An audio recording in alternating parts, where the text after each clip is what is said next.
Hello, my name is Casey Bork, PGA professional here in Phoenix, Arizona. I'm going to talk to you about the grip and the importance of hand placement on the club and how that relates to your golf shots.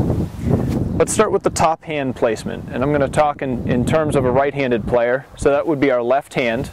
There's a lot of different ways that people describe this. I've got a really easy method.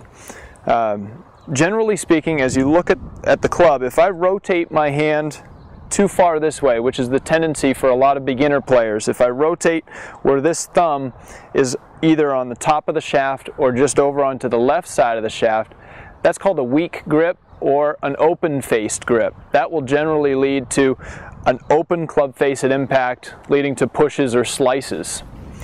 Conversely, if we rotate our hand too far to my right, your left as you're looking at me here, where the thumb is on the right-hand side of the shaft, way on the side of the shaft, that's a stronger grip, or what's called a closed face grip. What we're hoping for is something in the middle, and what we want is a grip that will deliver a square club face without manipulation. Okay, so what we want, as I'm looking down at the club here, I don't want the club on the top of the shaft, and I don't want it all the way onto the side of the shaft. Generally it's about perhaps a 45-degree angle. If you can picture a 45-degree angle coming out of the shaft there, give or take. We want the base of your hand sitting up on top of the shaft. And here's how we test that.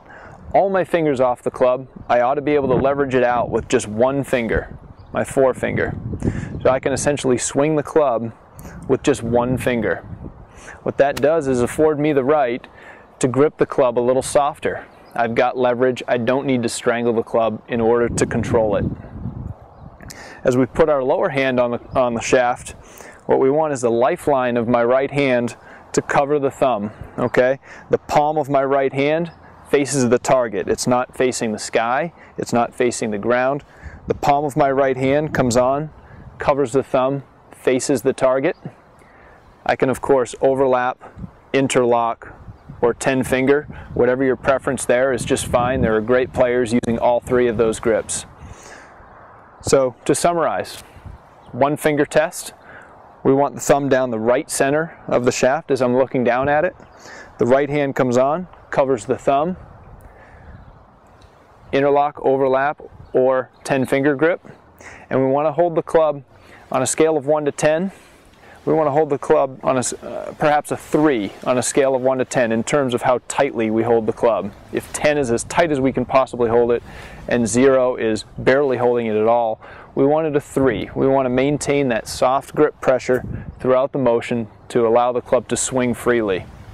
With our hands in the proper position, we'll deliver a square club face without manipulation, time after time, giving you better golf shots repeatedly. I hope that helps you. If there's anything else you need to know about golf, visit CaseyBork.com.